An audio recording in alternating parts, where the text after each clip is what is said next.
Everybody's here, so it's perfect. Okay. So good morning and welcome to this high-level political forum on sustainable development.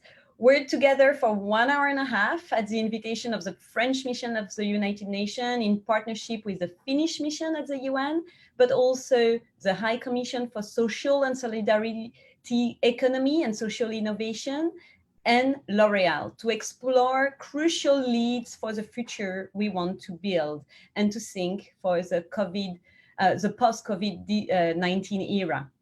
For that, we'll look into the role of the social and inclusive economy and the role of empowerment of women in the context of the 2030 agenda, the fight against climate change. We will also look at two important factors in the fight against climate change to develop more effective and look for lasting solutions, how companies can play their part in climate change mitigation, how more gender equality measures can be embedded in climate resiliency programs.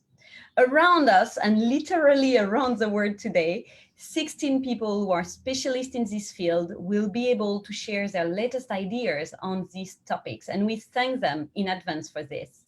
So here's how we're going to organize in these next 90 minutes. We're going to present you a first panel focusing on how to pave the way for a more resilient world with social and solidarity economy in COVID-19 context. And then we want to know what's needed to make social economy more recognized on the international agenda, even more now that the pandemic has hit the world.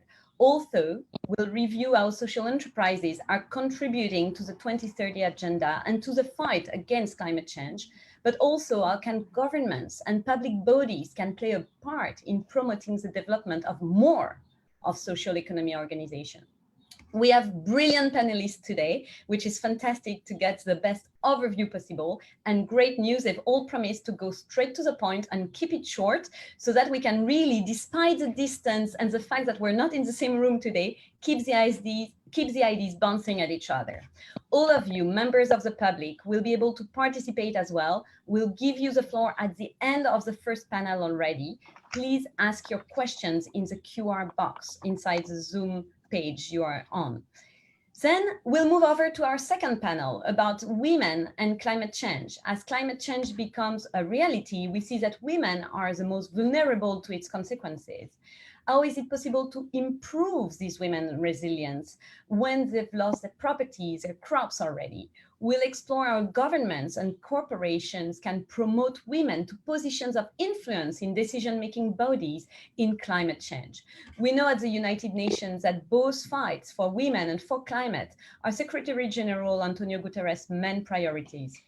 We'll see how we can ensure they remain priorities given COVID-19 context.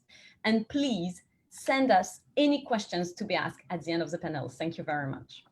Without further ado, I'd like to start the first panel. And for this, I'd like to give the floor to Mr. Christophe Itier, French High Commissioner for Social and Solidarity.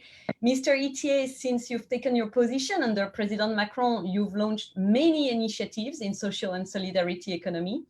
You might give us an overview of what to expect in the coming months, how to measure the impact of COVID-19 on this field. Mr. Itier, the floor is yours.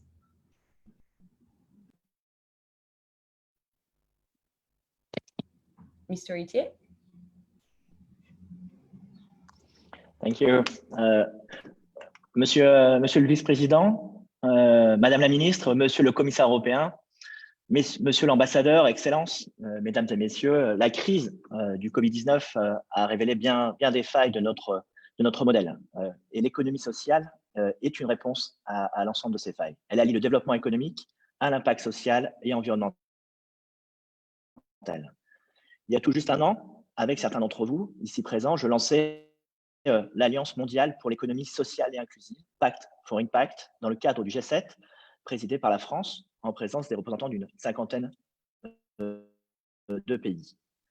L'un des objectifs de cette alliance était de faire parler de cette économie dans les grands rendez-vous internationaux. Aussi, je me félicite d'ores et déjà de la tenue de cet événement, du Forum politique de haut niveau de l'ONU pour le développement durable aujourd'hui, et je remercie encore une fois l'ensemble des nombreux panélistes de cette séquence. L'économie sociale est à la fois source et moyen d'une croissance économique soutenue, plus inclusive et durable, d'un plein emploi productif et d'un travail décent pour tous. C'est également une économie des territoires, au plus près des habitants de cette planète. Elle favorise par exemple les circuits courts ou encore le commerce équitable. C'est aussi une formidable opportunité pour l'émancipation des femmes qui utilisent souvent les différentes formes d'entreprises mondiales pour entretenir un sens et ne détruisent pas la planète. Si beaucoup s'emploient aujourd'hui à parler du monde d'après déjà. Et je tiens à souligner que ces solutions à nos défis actuels et futurs, ces écosystèmes existent déjà, créés souvent par les entreprises de l'ESS et qui permettront d'accélérer vers une transition plus juste. Elles doivent désormais, ces solutions, être soutenues au plus haut niveau et surtout pouvoir changer d'échelle. Au niveau régional et national, on observe qu'un nombre croissant d'ailleurs de pays adoptent des actions pour faire progresser l'ESS, à travers par exemple l'adoption de législation ou la création de fonds de soutien spécifiques. Cependant, il est important qu'un soutien soit beaucoup plus par l'adoption d'une résolution à l'ONU reconnaissant le rôle de l'économie sociale et de ses acteurs, entrepreneurs, pour pouvoir avoir un impact beaucoup plus global sur l'ensemble des problématiques de cette planète. En parallèle, il faut bien dire que des entreprises que je qualifierais de plus traditionnelles s'engagent toujours plus, voyant également un intérêt à aller vers un modèle impact positif, tant sur le plan écologique que sur le plan social. Enfin, nos modes de financement doivent également être revus, être plus innovants pour bâtir une réelle finance à impact plus responsable et plus solidaire. Nous devons favoriser les échanges entre les organisations et les entreprises afin de bâtir une réelle coalition. Je pense que c'est le maître mot de cette sortie de crise, coalition, aux côtés des gouvernements, des autorités locales, des organisations internationales, des grands réseaux, des experts de cette économie sociale et inclusive. C'est tout l'objectif, toute l'ambition donnée à Pact for Impact. Cet événement permet de relancer nos travaux. L'Alliance sera dotée d'ailleurs très prochainement de moyens à travers un secrétariat permanent afin de la pérenniser et d'avoir des résultats concrets dans les prochains mois. Je remercie une nouvelle fois l'ensemble des panélistes, mais aussi les nombreux participants à cet événement virtuel, ainsi que les équipes de la mission permanente de la France auprès des Nations Unies à New York pour l'organisation, ainsi que le L'Oréal, la mission permanente de la Finlande, le RIPES, Catalyst 2030, la Task Force Interagence des Nations Unies pour l'ESS et l'ensemble de nos partenaires. Je vous souhaite un très bon événement. Un grand merci, Monsieur Itier. Mr. Itier, thanks for your overview and your introduction. I'd like now to bring us all to Costa Rica, where we'll join Mr. Marvin Rodriguez Cordero.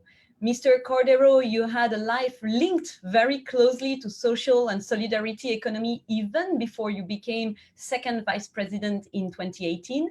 You are very proud of your roots, and that has led all your career. As a teacher in rural areas of Costa Rica, you always put forward interest and involvement with social organizations. You were known for managing to identify the needs of the sector and took a more active role through leadership in local development associations such as transportation, sports, or health. Later, this experience has allowed you to transcend to nationwide organizations and even continental organizations. That's why your president, Carlos Alvarado Quezada, asked you to join his team at least until next year. Mr. Vice President, we'd love to know how governments can promote the development of social economy organizations, to what extent should they do it? The floor is yours.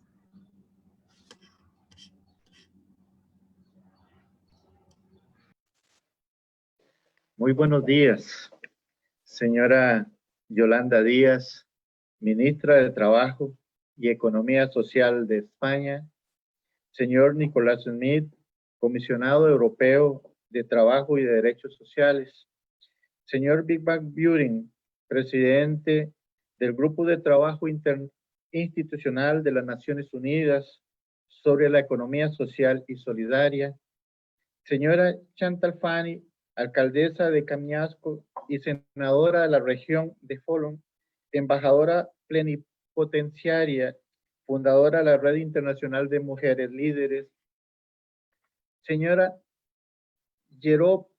Cordero, vicecoordinador de la Red Mundial de Redes Continentales comprometidas con la promoción de la economía social y solidaria, invitados e invitadas especiales, amigos y amigas todos. En primera instancia, deseo agradecer al gobierno de Francia y a su ministro de Transición Ecológica y Solidaria por su liderazgo en la organización de este espacio y por la amable invitación cursada al gobierno de Costa Rica.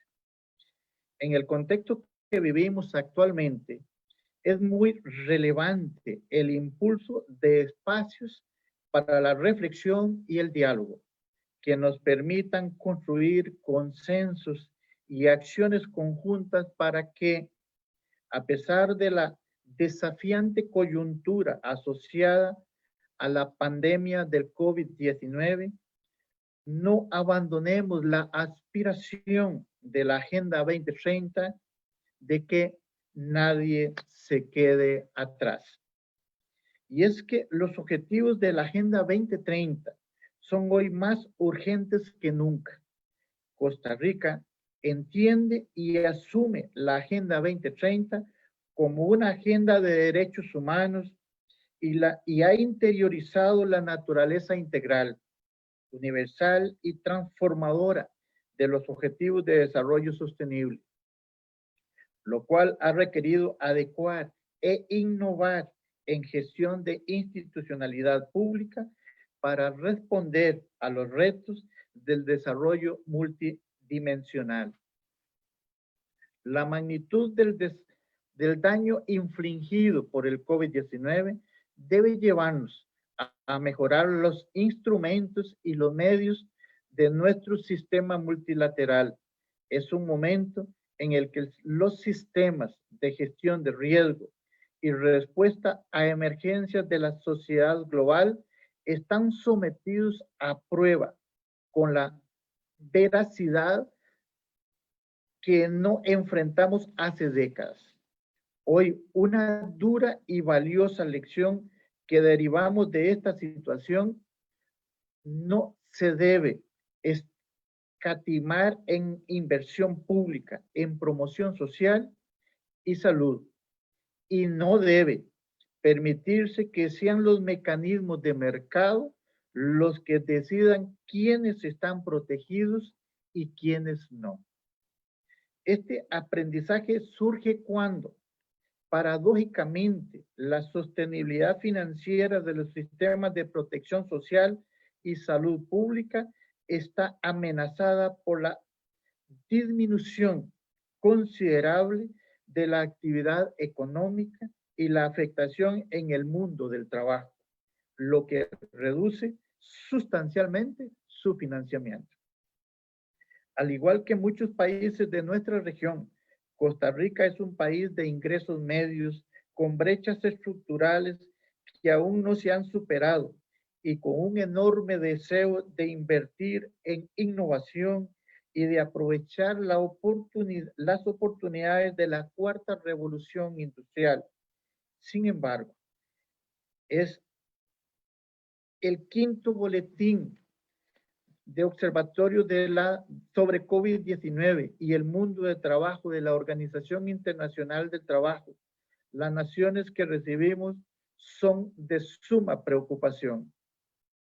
La OIT expone que la afectación en la pérdida de empleos a raíz de la pandemia ha sido mayor a la proyectada originalmente.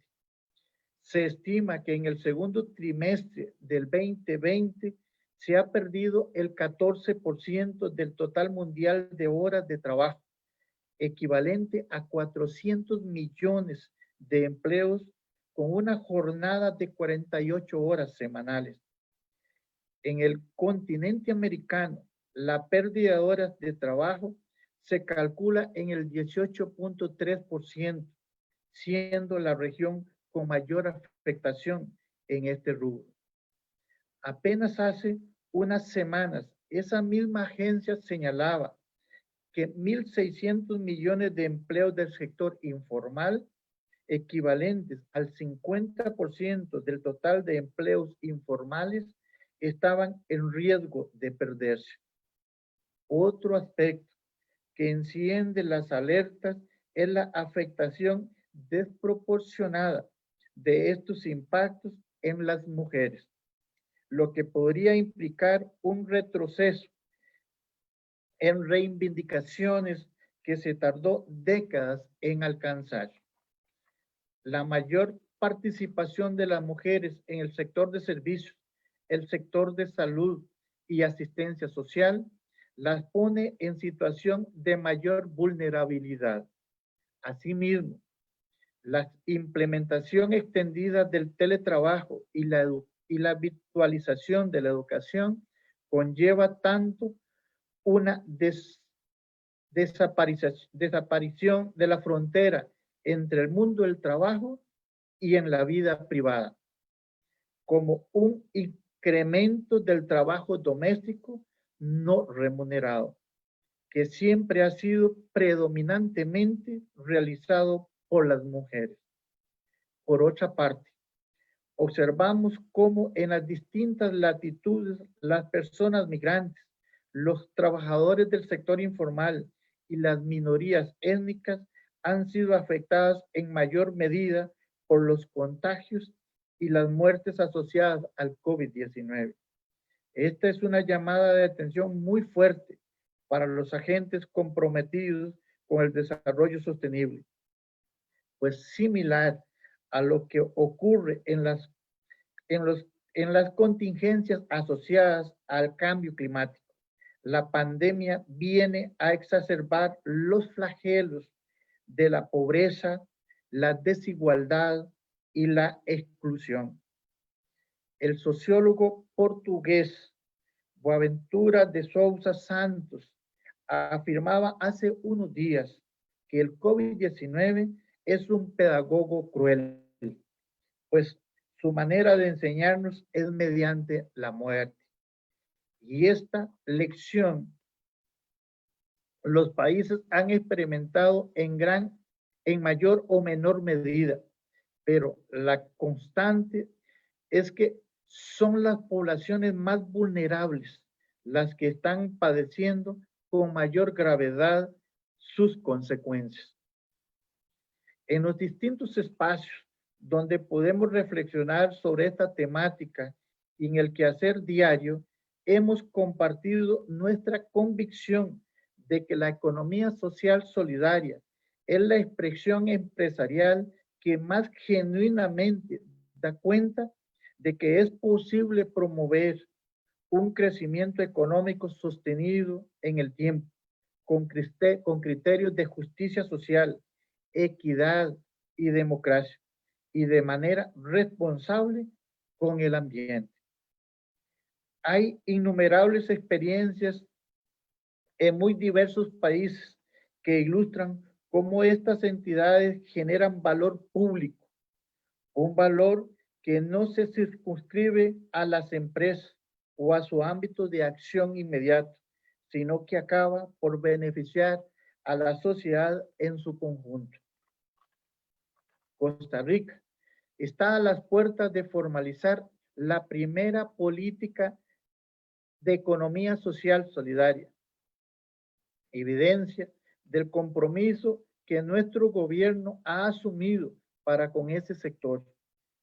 Esta política busca fortalecer la institucionalidad que brinda servicios de diversa índole a las empresas asociativas, que de manera que incidamos positivamente en su creación, formalización y desarrollo, y producto de la amplia participación de líderes y lideresas quienes mediante un proceso de construcción desde los territorios se esmeraron porque la política reúna y atienda oportunamente los intereses y necesidades del sector. Estamos convencidos que solamente la acción colectiva basada en los valores de la solidaridad y el bien del común nos permitirán superar el reto que hoy nos toca vivir para construir una sociedad global más próspera, justa, digna, sostenible, resiliente y humana. A todas y todos, mi más atento saludo. Mr. Cordero, thanks a lot for sharing your views. Governments will have an important role to play in not forgetting social economy organizations in this COVID and post-COVID era. Let's turn to Brussels now to have an overview of how the European Commission will be able to help as well. Mr. Nicolas Schmit, you're the European Commissioner of Labor and Social Rights since last year. Before this nomination, you've been Minister for Labor, Employment and the Social and Solidarity Economy in Luxembourg. And I noticed that the 5 years before that, you were already Minister for Labor, but at that time, the social and solidarity economy was not mentioned in the ministry title. Sign of times, I'm sure, and sign as well that this economy has taken a wider importance under your leadership. Mr. Schmit, we're happy to have you with us.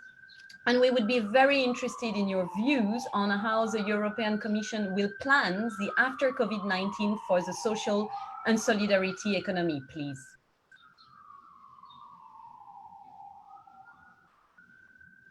Mr. Schmit. Bonjour, Monsieur le Haut-Commissaire, Monsieur le Vice-président du Costa Rica, Madame la Ministre.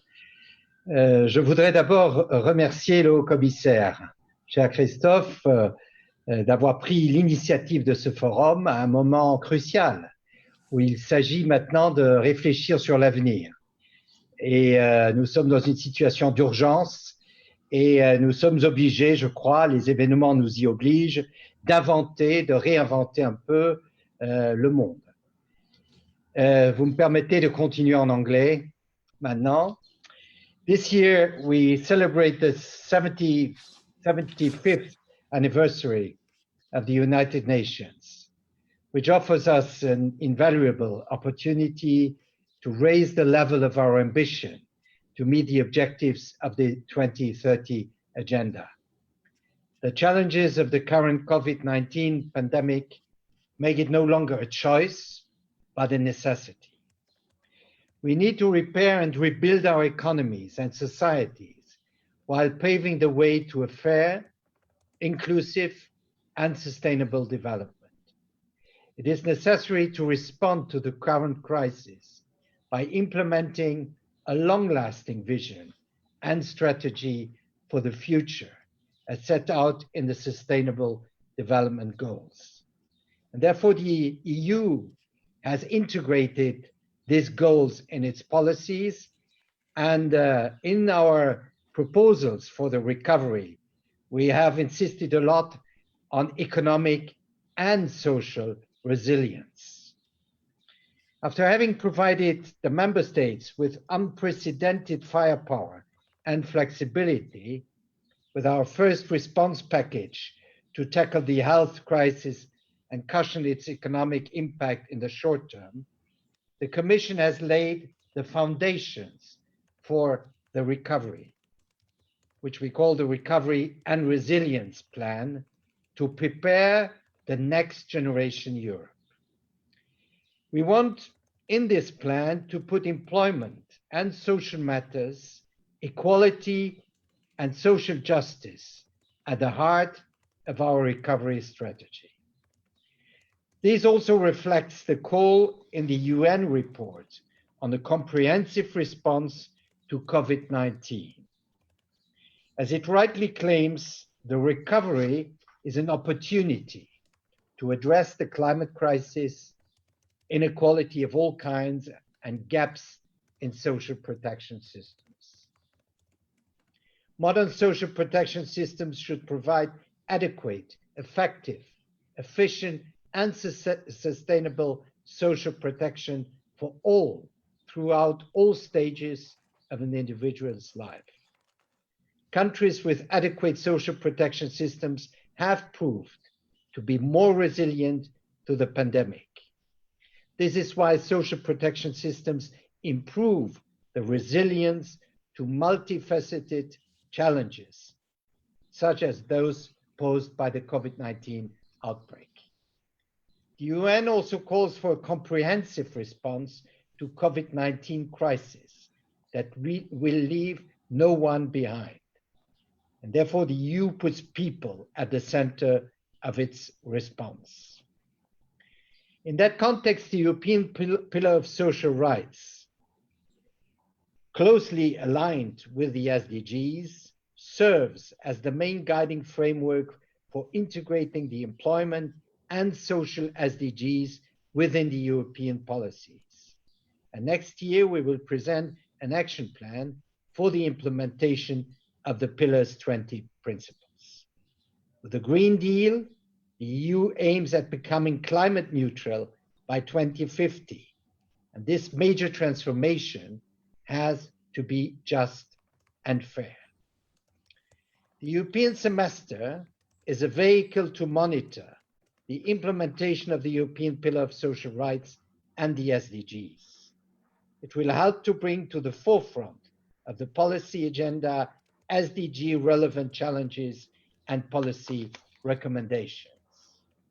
Our 2019 annual sustainable growth strategy develops the concept of competitive sustainability with its focus on economic stability, social fairness, environmental sustainability, productivity, and competitiveness, and thus integrates into the economic landscape the objectives of the SDGs. We have also managed to refocus this year's European semester to provide a pertinent response to the pandemic and to launch the recovery path. And in this context, investments in health sector were stressed. Well-performing health systems are key for more resilient societies facing crises like the present one. In supporting the recovery of our economies, we need to ensure that our policies help develop an inclusive and resilient economic and social model. An economy, as the President of the Commission has called it, that works for the people and where no one is left behind. And social economy surely can help us to achieve these goals. In fact, previous side events to the UN high-level political forum on sustainable development have already served to illustrate how the social economy was offering innovative solutions to foster social inclusion, protect the environment, and deliver services to local communities. Today's social economy represents a growing share of European GDP and employs more than 10% of the workforce. It is a business model that fully integrates the environment and the social goals. In a paper published last year, the United Nations Task Force on Social and Solidarity Economy, and I thank Christophe for really pushing this dimension, this international dimension, also established in a very clear and systematic manner how the social economy contributes to achieve each SDG.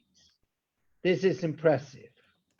However, social economy organizations and social enterprises are still not sufficiently visible. They often struggle to find tailored support, such as appropriate funding, support networks, or appropriate legal frameworks. So the real challenge for us is to make their strong potential better known and recognized.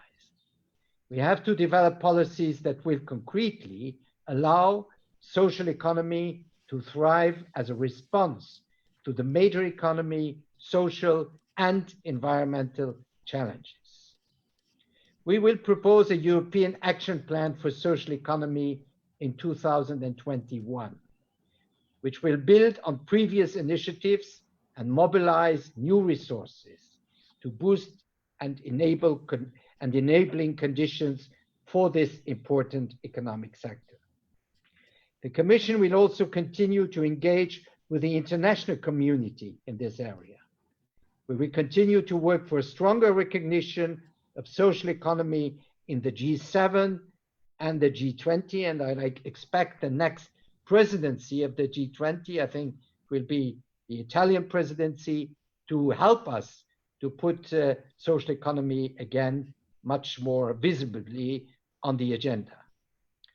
We will further engage with international networks representing social economy, for example, the UN Interagency Task Force on Social and Solidarity Economy and the International Leading Group on Social and Solidarity Economy.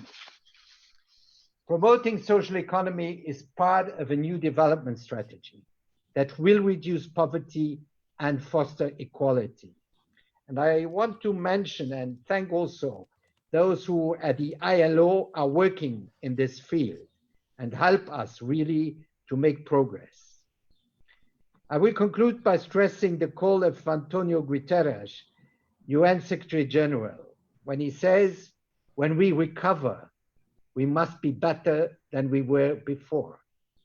We will work together to set the stage for this kind of recovery that builds more sustainable, greener, more inclusive, and more equitable societies. That's our common objective. That's the objective of the Next Generation Europe. Thank you. Thanks a lot, Mr. Schmitz, for your time and your explanations. I might have to remind everybody, though, to really stick to their 3 minutes because we won't be able to extend the panel. So please, for the next people, keep on your timings. That would be lovely. Though it's it's a very interesting topic. Let's turn to NGOs, people who are in the field, directly experiencing on a day-to-day basis social and solidarity economy. Mrs. Jeru Bilimoria, in India, you're one of the champions in this field. For the past 20 years, you've created many innovative and award-winning NGOs, and especially your One Family Foundation is anchoring Catalyst 2030, an initiative by leading social entrepreneurs and which has launched at the World Economic Forum in January 2020. It aims to accelerate progress towards the SDGs by transforming the ESS ecosystems. We'd love to hear your plans and maybe how you're already thinking to adapt the challenges given by COVID-19. Thank you, Carrie. Thank you, Christophe. Thank you all the panelists. It's really nice to be here on this session. I'm very happy to be there. I'm speaking on behalf of the 250 plus social entrepreneurs, all leading social entrepreneurs who have been working for years on trying to build what you all call the social economy, and within it. We work across 179 countries, and the 250 of us are already reaching over 1 billion people. So imagine 250 small social enterprises reaching 1 billion people. Just think of the impact that we are having. So this is a really high leveraged group working very hard. When COVID came, most of us were on the front line doing a lot of work trying to impact COVID. And we soon realized that, like Antonio Guterres has said, like everyone is saying, we need to build back better. So what did we do? Being entrepreneurs, we got together with 1,600 of our partners and we came to a report, Getting from Crisis to Systems Change, an advice for leaders in our time. So that's advice for all of you, which is there. And Commissioner Smith, you said you should listen to social entrepreneurs. It's true.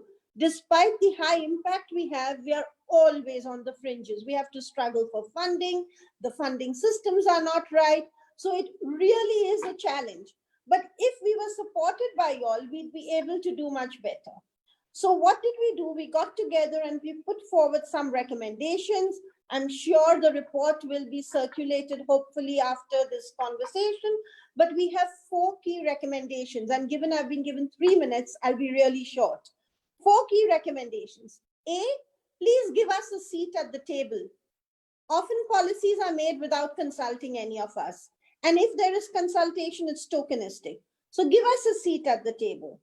We spend a lot of time going from one person to another. So at the national level, at the global level, at the Commission, everywhere, if countries, European Commission, multilaterals, bilaterals could have one focal point where social entrepreneurs could go and those focal points talk to each other, it would also be very, very useful, because then we would be able to have a system which works together.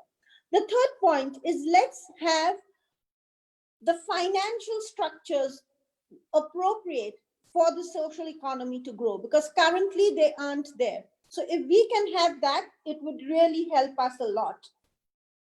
And the last point is, I would say, is please work with us, because if we work together, we can bring about the transformational change in the social economy that we want. And currently that's not happening. So believe in us, work in us, listen to what we have to say, and let's bring about the change together.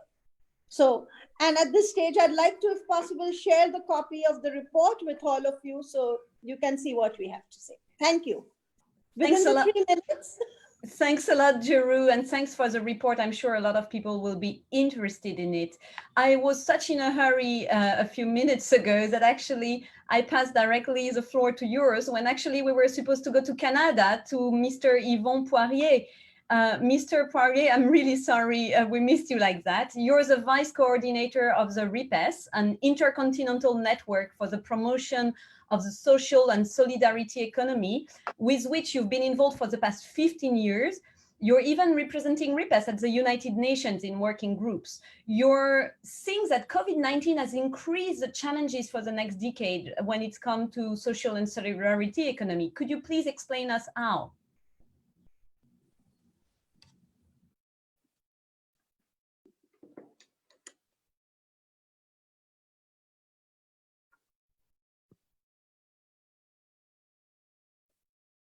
Yvon, we don't hear you. Sorry, you're still on mute.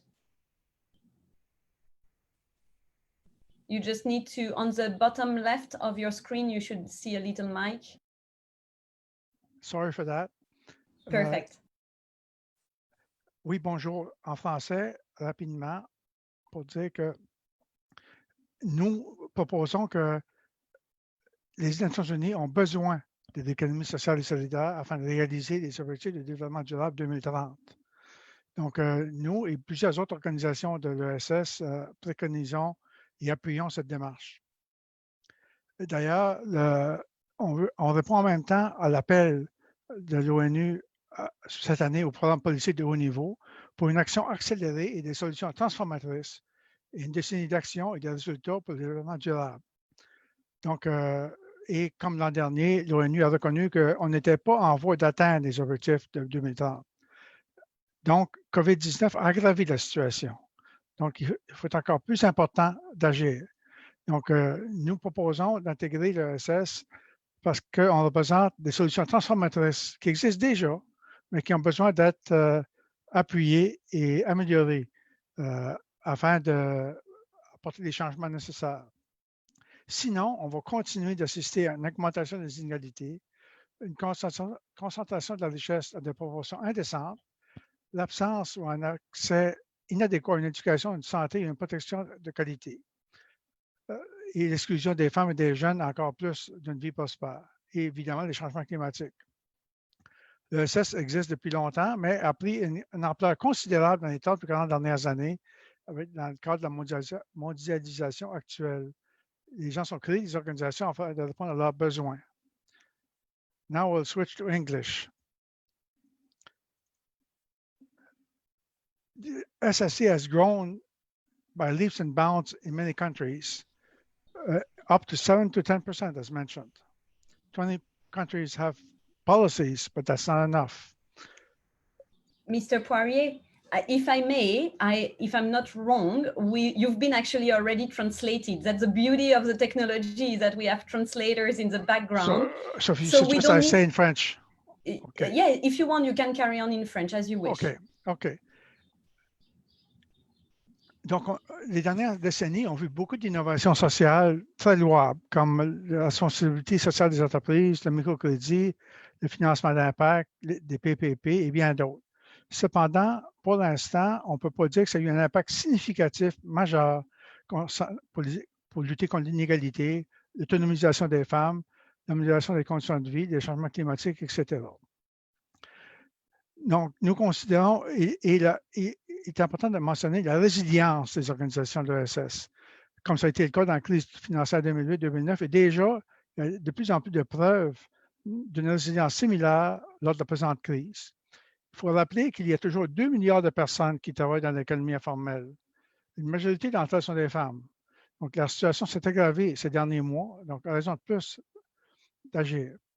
Donc, nous disons que, comme il a été rappelé par un intervenant précédent, comme le secrétaire général Guterres l'a rappelé, il faut une approche plus inclusive, plus durable, plus égalitaire et plus neutre en carbone que toute la vieille normalité qu'on a connue auparavant. Donc, nous insistons pour que l'Assemblée générale des Nations unies adopte une résolution sur l'ESS afin de régaliser les ODD du local au mondial.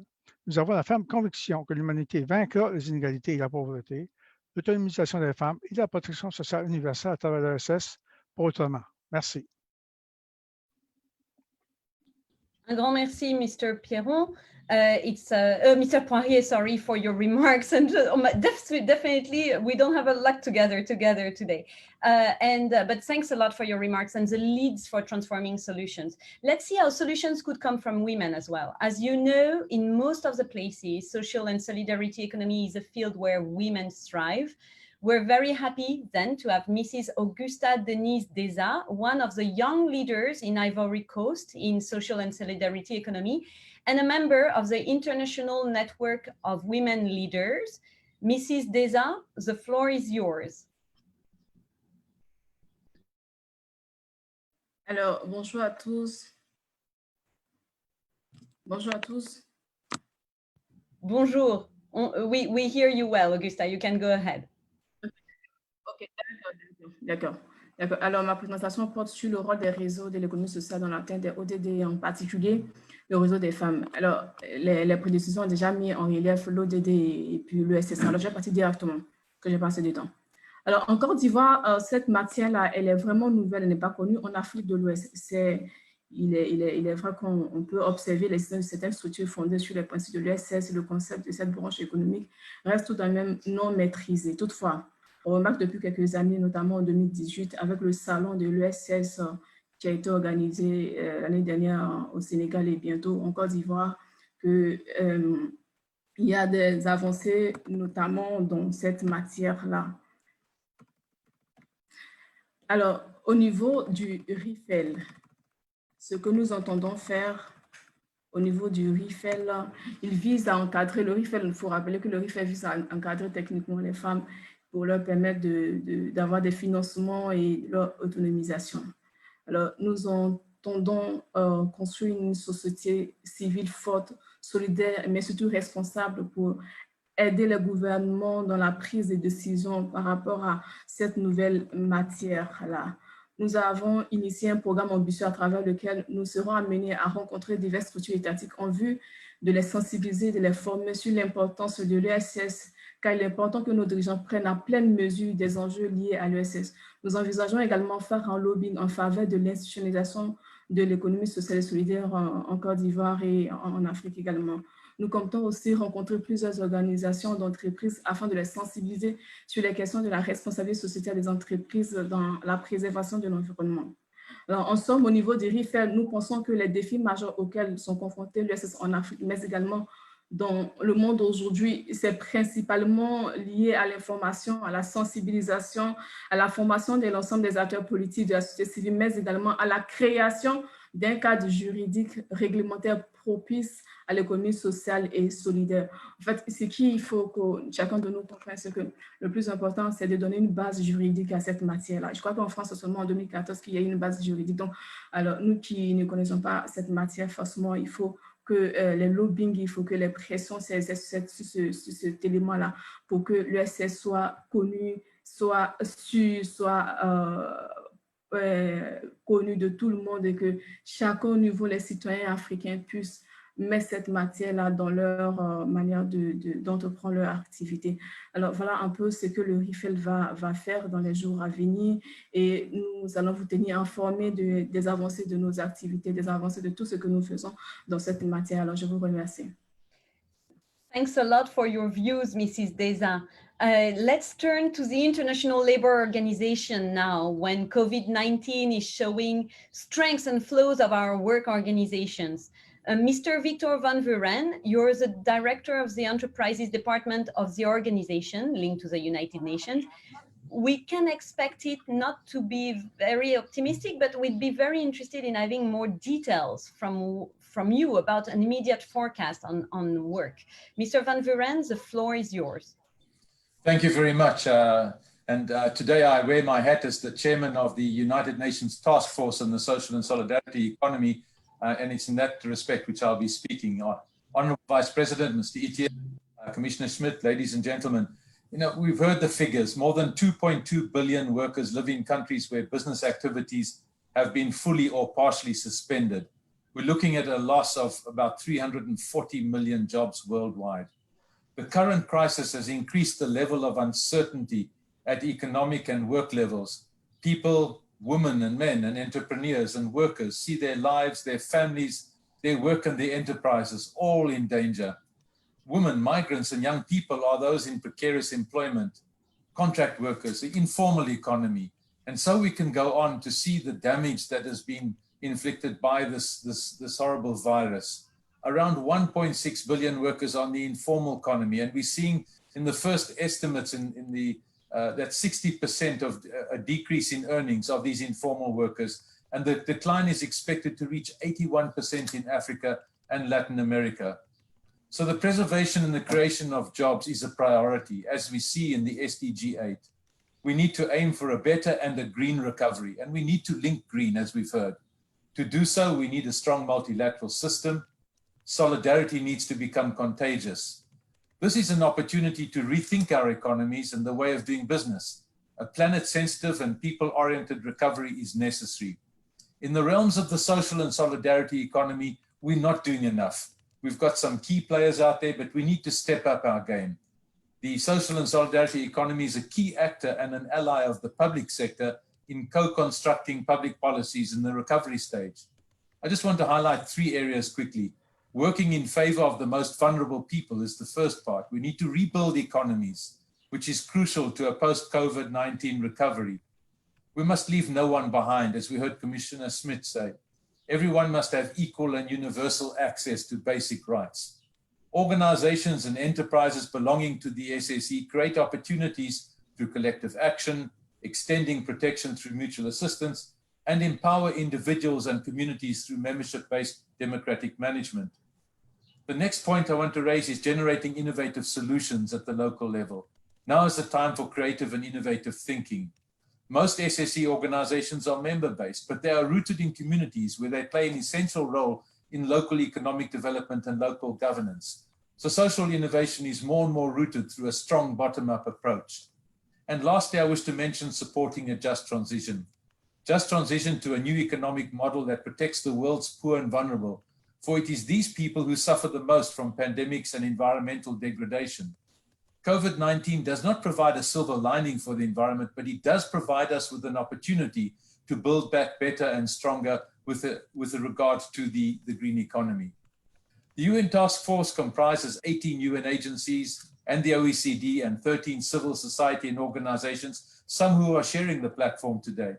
And one of the concrete outputs we're putting on the table now is an operational program which we've thought through very carefully, which will be able to help countries build an enabling environment to promote the social and solidarity economy at a time that it's most needed. And we'll be looking for partners to work with us as we take this forward into the developing economies. We also want to support those governments who are considering tabling a UN resolution on SSE, and we're looking to find a stronger footprint and platform at a global level to promote the SSE. In conclusion, I wish to say that social economy players need to step up the game now. Speed and scalability are now key to turn the situation around and embed values such as solidarity and respect for the planet if we want to ensure a better future for all, in particular our children. Thank you very much. Mr. Van Vuren, thanks a lot for your insights. We're staying in Europe and we are quickly heading to Spain, where Mr. Joaquin Perez Reyes, the Secretary of State for Employment of Social Economy, is expecting us. Mr. Secretary of State, the floor is yours. Muy bien, muy amable, muchas gracias. Disculpen en primer lugar a la presencia de la ministra de Trabajo y Economía Social. Hubiera sido muy importante que ella estuviera aquí, pero le ha coincidido con un acto en defensa de una norma muy importante precisamente también para la economía social en el Parlamento español en estos mismos momentos, y justifica que no esté ella personalmente como hubiera sido su intención, sino que le sustituya yo. Quisiera en primer lugar agradecer a las entidades organizadoras su amable invitación para participar en este evento. Es para mí un honor tener la oportunidad de reflexionar sobre la situación y el papel de la economía social en el contexto mundial y su indudable contribución al desarrollo de la Agenda 2030 y al cumplimiento, como no, de los objetivos de desarrollo sostenible desde un enfoque ecologista y de género. Y todo esto en el contexto de una pandemia que no solo está azotando la salud de la ciudadanía, sino que también está poniendo a prueba los valores que nuestras instituciones y el progreso en los derechos adquiridos por nuestros pueblos. Como bien saben, el artículo 1 de la Declaración Universal de los Derechos Humanos afirma que todos los seres humanos nacen libres e iguales en dignidad y derechos. Que esta afirmación universal mantenga su carácter meramente declarativo o en cambio se llene de contenido para transformar la realidad depende de que los Estados cumplamos con el compromiso de promover y garantizar la igualdad efectiva con independencia del lugar y de las circunstancias en que cada una y cada uno de nosotros haya nacido. En este sentido, no hemos de olvidar el impacto social y medioambiental que ha tenido la gestión de las sucesivas crisis económicas y de manera muy especial, déjenme que lo señale, la desencadenada en 2008. Esa gestión se tradujo en un incremento de la desigualdad y de la vulnerabilidad de importantes capas de la población, en una intensificación de la pobreza cuyo rostro es mayoritariamente un rostro femenino, un rostro de mujer. Precisamente esas consecuencias han traído consigo que la crisis sanitaria que ahora vivimos haya desplegado sus efectos más crudos frente a quienes menos tienen. Este es el motivo por el cual el Gobierno de España ha necesitado adoptar decisiones a la medida de las personas, de forma que no se quedara nadie atrás. Ha sido el espíritu de todas y cada una de las medidas adoptadas por el Gobierno desde el comienzo de esta terrible crisis sanitaria. Durante esta pandemia hemos puesto en marcha medidas de protección colectiva del empleo, normalmente basadas en los mecanismos de suspensión y mantenimiento de los contratos de trabajo y de los trabajos autónomos. Hemos establecido el ingreso mínimo vital. Hemos reforzado un escudo social que garantiza la vivienda y los suministros básicos de quienes más lo han necesitado. Sin duda, han sido medidas que han supuesto un enorme esfuerzo colectivo necesario para no volver a ahondar en la desigualdad como salida a la crisis. Dentro de este esfuerzo colectivo, las entidades y organizaciones de la economía social han desempeñado actividades esenciales a las que les queremos desde aquí también dar nuestro reconocimiento por su colaboración decisiva a la crisis. Han estado al frente de la provisión de alimentos, de los cuidados de la salud, de la atención a las personas más vulnerables. Y durante la recuperación están llamadas a tener un papel determinante, poniendo en valor su resiliencia, sus principios de igualdad, solidaridad, inclusión y sostenibilidad. De manera constante, porque forma parte de su ADN, contribuyen a crear sociedades más justas, sostenibles e inclusivas, mediante el cumplimiento de todos los ODS, incluidos, por supuesto, el 5 relativo a la igualdad de género y el 13 relativo a la acción por el clima. El mayor reconocimiento y protagonismo de las entidades de economía social en las políticas nacionales y en la agenda internacional pasa necesariamente por el establecimiento de alianzas encaminadas a dotar de mayor visibilidad a un sector que ha de ser un motor transformador. En nuestro ámbito nacional hay, por vez primera, me gustaría destacarlo, un Ministerio de Trabajo y Economía Social que coloca, por tanto, a la economía social en el frontispicio de la acción institucional, en el propio título del ministerio, algo que los responsables de este departamento llevamos a gala y es para nosotros un honor que la economía social forme parte de nuestras principales prioridades. Hemos creado una mesa de diálogo social de la economía social con el sector y otra mesa de diálogo con las regiones con la finalidad de impulsar de manera coordinada en los distintos territorios las actuaciones en favor de la economía social. Y a finales de este año lanzaremos la Estrategia Española de Economía Social con la que pretendemos llegar hasta 2027, sustituyendo la actual estrategia y actualizándola, adecuándola a las nuevas realidades y necesidades que la economía social está llamada a desempeñar en el mundo posterior a la pandemia. En el ámbito europeo forjamos desde hace años una alianza de estados comprometidos con la economía social a través del Comité de Seguimiento de la Declaración de Luxemburgo, que este año precisamente reside en España, habiéndose declarado a Toledo la capital europea de la economía social. En el plano internacional, el gobierno francés impulsó el año pasado la alianza Pact for Impact. Por su parte, el propio sector ha tenido desde sus orígenes una clara vocación mundial, una vocación que se expresa fundamentalmente a través de ese valiosísimo instrumento que es la Alianza Cooperativa Internacional. En esta línea, en el seno de las Naciones Unidas, el Grupo de Trabajo Interagencia sobre Economía Social y Solidaria, como también ha expuesto el anterior panelista Bakburen, está realizando una magnífica tarea. Particularmente relevante es su promoción de una resolución de Naciones Unidas sobre la economía social y solidaria para el desarrollo sostenible. Quisiera finalizar, ajustándome al tiempo asignado, mi intervención manifestando nuestra satisfacción con el hecho de que la economía social pueda ser protagonista en la próxima Asamblea General de Naciones Unidas. Es realmente una magnífica noticia. Muchas gracias por su atención y un cordial saludo con la esperanza de que todas y todos ustedes se encuentren bien. Mr. Joaquín Pérez Reyes, thank you so much for participating to this panel. And without waiting more, I'm turning towards you who are watching our discussion. We already have a question for Nicolas Schmidt. Thus far, SSE has not really been integrated into the Green New Deal or the farm to fork strategy of the EU in spite of input in public consultations. How can we manage to do this? All input on this subject has fallen on deaf ears, and in terms of the recovery, it is one of the most resilient possibilities for doing this. Nicolas Schmidt, could you answer maybe?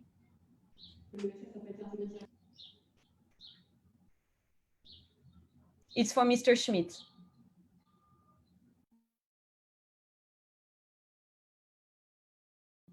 Mr. Schmidt, I'm not sure you can hear us. Okay, in the meanwhile, I'm gonna ask Augusta. Is Mr. Schmidt here? He should be with us. Augusta, do you hear us in the meanwhile? I can go to the second question in between. Are you still with us? Je vous entends, mais j'ai pas vu. Merci, Allô? Merci beaucoup, Augustin. J'ai une question pour vous de la part de Bandani Koumaré, du réseau africain de l'ESS, qui dit « Il y a des lois et des politiques d'ESS dans certains pays africains, comme le Cameroun, la Tunisie, Djibouti, le Mali. Existe-t-il un agenda commun entre les institutions et organisations autour de la table pour mieux coordonner les interventions, les plans d'action et avoir plus d'impact réel dans la pratique ?»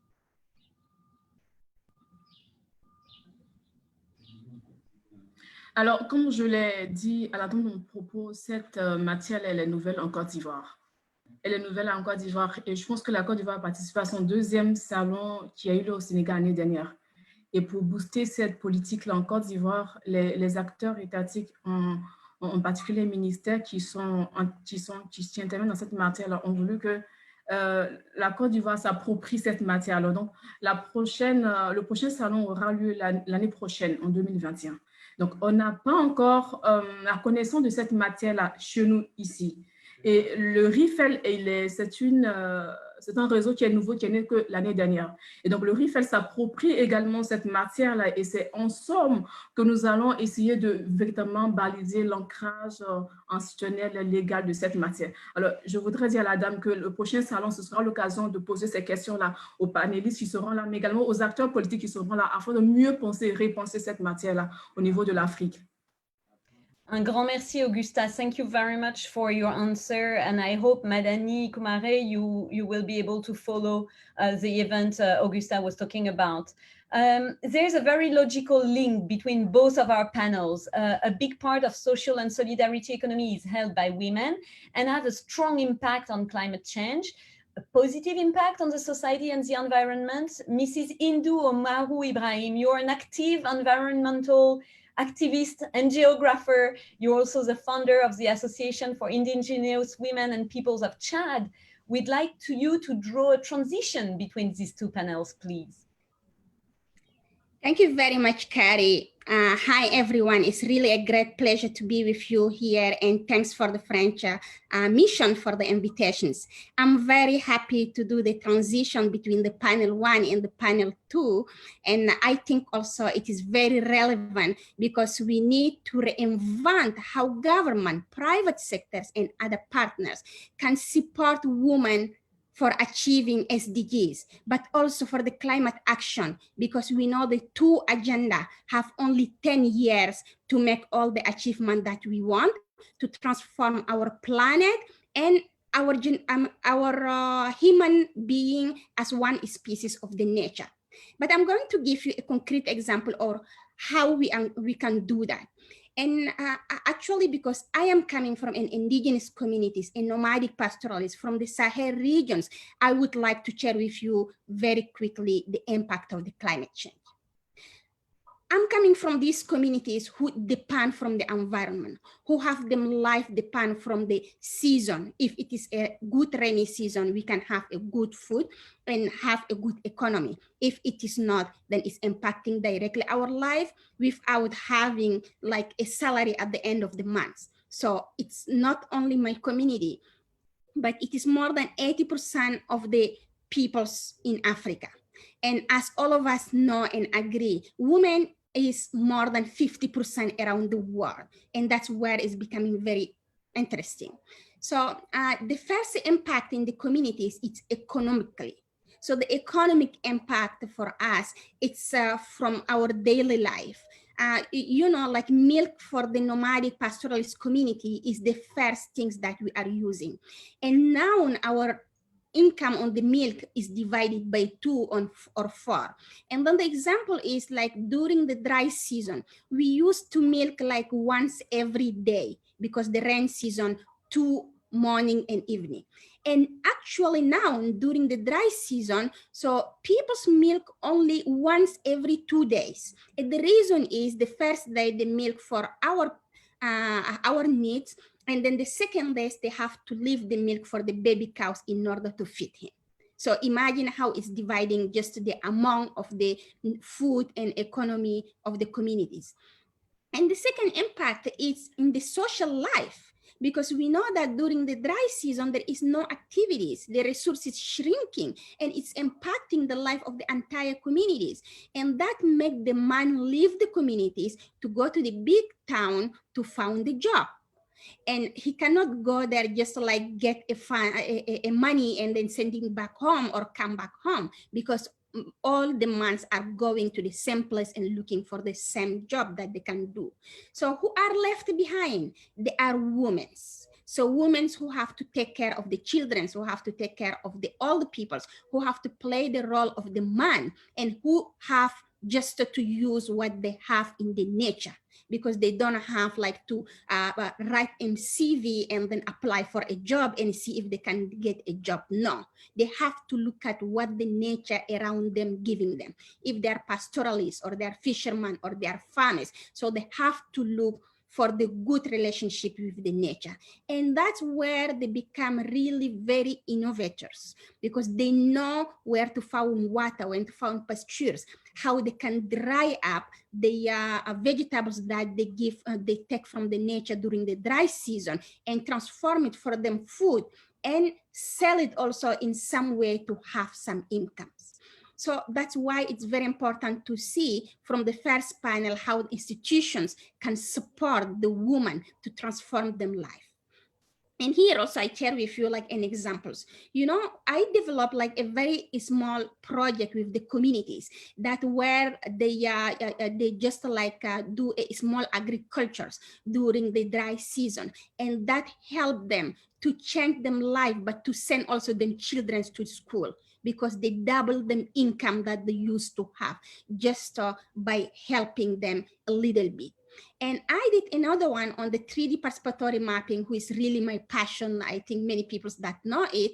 And that project helped the communities to better manage the resources, to mitigate the conflict among them, but most important, to empower the woman to participate into the decision making, because she cannot participate if she do not talk with the others. And this map can help them to see that women have a role to play, and they can take the decision within them communities and then help how the international can do it.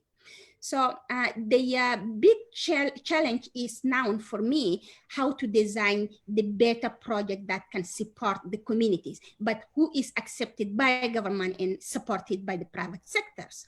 So like we can design a project of $20,000, who can make a small investment, of course, but with a huge result, who can change the life of the peoples. But this small project do not get recognized by a private sectors or support by the government, because they are very small for them. They are looking for the millions of dollars to do a project. But let me tell you, the millions of dollars project are ending up on a big salaries, cars or whatever, and then many workshops before that it's reached to our communities. Like my community can never see any colors of this. So it is not the development we want now. So this need to change.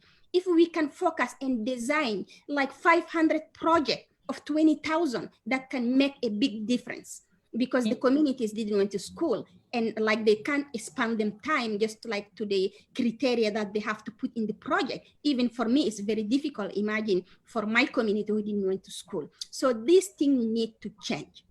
More projects that focus to the communities need to change. Let me conclude by telling you that we all know that we need government, private sectors, and all the rest of the communities to be focused on the adaptation and mitigation response that can help the communities to get a real impact and change the life. We don't have time. It's 10 years, and we think it is really, really possible. Thank you very much again. Indu, thank you very much. It's always great to have feedback from the field. It's making things way more concrete. We wish you a great day. As climate change becomes a reality, we see that women are the most vulnerable to its consequences. How is it possible to improve this women's resilience? How can corporations promote women to positions of influence in decision-making bodies in climate change? To introduce this second panel, I'm asking Alexandra Palt, the Executive Vice President, Chief Corporate Responsibility Officer of L'Oréal, to come ahead. Mrs. Palt, please, the floor is yours. Good morning, good afternoon, good night. Thank you very much for having me, for having L'Oréal. I'm happy to introduce, and I'll do that quite shortly, because I think that Hindu did already a great job in starting the discussion on these issues. So firstly, what is very clear is that in societies where pre-existing gender inequality is taking place everywhere, basically. Of course, climate change, natural catastrophe, COVID has a disproportionate effect on women. We have seen this during COVID. We have seen women getting into poverty faster. We have seen violence, domestic violence getting up. And so the situation, climate change, we have done a lot of studies in order to analyze the specific impact of climate change on women. So of course, impacts are everywhere. You see it in food security, women in charge of providing food for their families, agricultural situation getting more and more difficult, access to food is getting more difficult. This is going to impact women in their load, in their share of housework and domestic work. That means consequences on the access to education. We know that women will spend much more time to fetch water. We have the experience from history that this more time-intensive domestic work brings women out of education. We know that there are going to be health issues related to water scarcity, to difficult access to clean water. We know that in 10 years, probably 70% will be in water, of the population are going to live in water scarce or water stressed areas. So all this is, of course, impacting women significantly and disproportionately. Also, domestic violence, gender-based violence, fetching the water far away, having to go further for food security, climate refugees, all this puts women at risk disproportionately. So at the same time that they are disproportionately at risk, they are unfortunately not represented in climate negotiation, in public authorities, where climate negotiations are taking place, where the decisions are made. So and how can why and how can a corporate contribute to this?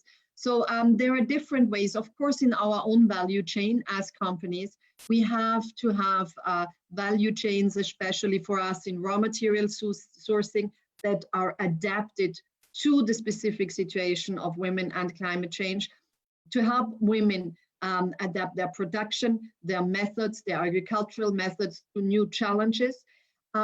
So every company can look on how this is impacting its value chain and contributes to a transformation of our own business by making it more resilient, by contributing to help women to be resilient, adaptive, or fighting climate change. And then, of course, there is always a second level, which is our contribution to challenges. So we work for now 4 years with the C40, with the mayors of big cities in order to mentor and promote young women climate leaders, so that we have more and more women coming to the negotiation table, to the table of decision when it's dealing with climate change.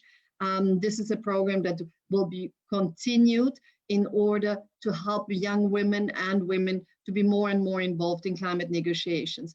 And I think this is really the challenge. We have, as in peace negotiations, we have to have women at the table, because nobody can speak better for them and for the consequences of climate change they are going through. Nobody can better judge what is efficient than themselves. So they have to be at the table.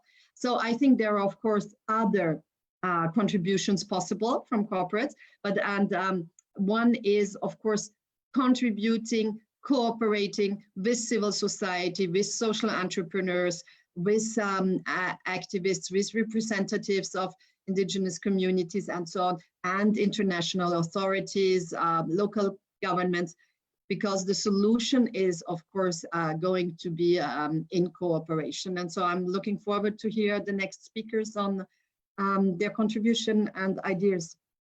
Mrs. Palt, thank you very much for this introduction. We are actually going to turn to Dr. Gretel Aguilar, the Acting Director General of International Union for Conservation of Nature. Dr. Aguilar, can you explain us how at IUCN you recognize gender equality is fundamental to reach your goals? The floor is yours.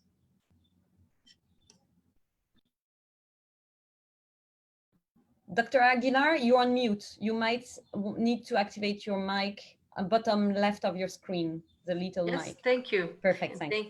Thank you very much, Carrie. It is a pleasure for me to be with all of you today. I first wish to thank the Permanent Mission of France to the UN, the High Commissioner for Social and Solidarity, Economic and Social Innovation, the Permanent Mission of Finland, L'Oreal and partners for organizing and inviting us to participate in this important panel.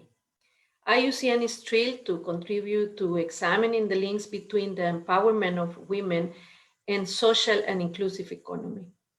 As the world leading conservation organization, it is so important for us to continue pushing for gender equality because empowering women is fundamental to achieving sustainability for the whole of society, especially in the context of climate change. IUCN knows this, and we champion this through our work and through the initiatives of our partners. For example, climate change worsened the effects of land degradation in the highlands districts of Peru's capital, Lima, leading to increased landslides and floods. However, 100 local women organized themselves into a group to rehabilitate the riverbanks, reforesting 18,000 square meters of land with traditional medicinal trees. Not only did the women double their income through selling organic fertilizers and related plants products, but they also brought safety to an area of 180,000 people, building resilience against the worst impacts of climate change. Empowering women is especially important because as a group, they are still more vulnerable to the effects of climate change, natural disasters, and now global health challenges, such as the COVID-19 pandemic. Already, women's rights organizations in diverse countries have seen greater gender-based violence during the COVID-19 pandemic, which is backed up by an IUCN recent study and research on this field. But this is exactly why we must stay focused on gender-responsive climate and development action. Lifting women up and empowering them gives them more economic security, more respect in the community, and makes them more resilient against the threats posed by climate change and COVID-19. Stronger women lead to stronger societies. At IUCN, we recognize that gender equality is fundamental to meeting our goals. As one of the leading international organizations on gender equality, conservation, and climate change, we have worked with over 20 countries to build gender-responsive climate change action plans. And we have advised the development of every major international gender action plan. Crucially, we can uniquely reach out to our 1,400 members and convene multiple stakeholders and mobilize gender-responsive actions across sectors, such as during the upcoming IUCN World Conservation Congress in Marseille, France, next January. Let me take this opportunity to invite all of you to join us there in Marseille in January, because we are going to have spaces to discuss among different sectors the importance to mobilize women, the importance of recognize women again, fighting against our challenges in climate change, but also recognizing their knowledge and their contribution for the adaptation and mitigation of climate change. IUCN is also very grateful for the thousands of members and partners who walk this path with us.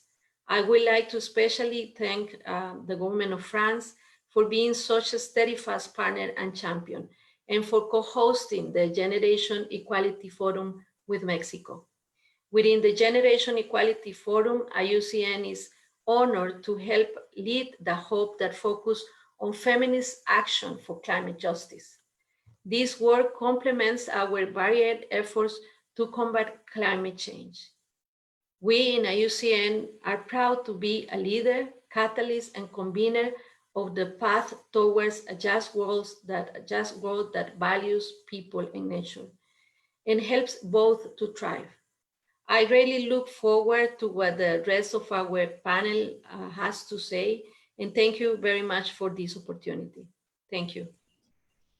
Dr. Aguilar, thanks for your insights. May I remind every panelist, though, that we really need to keep in time, so you might need to shorten a little bit, even if everything you're saying is so helpful to draw the future lines.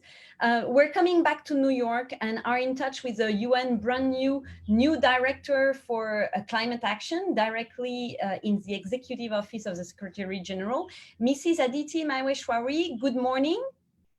Good morning, Carrie. The floor is yours. Thank you so much, and thank you to the French Mission and partners for organizing this important event. This panel on women and climate change could not come at a more critical time. Why? Because we cannot deliver the climate action that is urgently needed and achieve the SDGs without the empowerment of women. The impacts of climate change are felt disproportionately by women, and we've heard that today from Indu and Alexandra. But many women continue to face many gender-specific barriers that limit their ability to cope with a changing climate. Limited access to resources and credit, gender differences in treatment by markets, and legal and regulatory frameworks all play a role in constraining women's opportunities and increasing their vulnerability. In many places, women are also more dependent for their livelihood on natural resources that are threatened by climate change. The impacts of climate change are exacerbated in settings that are also affected by violence and extremism, political instability, and economic strife. The COVID-19 pandemic has made matters even worse among the world's poor, the majority of whom are women. Crucially, while women are more vulnerable to climate change, we are also highly effective agents of change, and Dr. Aguilar just gave a great example. Women in business leadership roles, such as on the board of directors, have been shown to positively impact firm sustainability practices, resulting in reduced emissions, improved climate-related disclosures, and increased corporate environmental investments.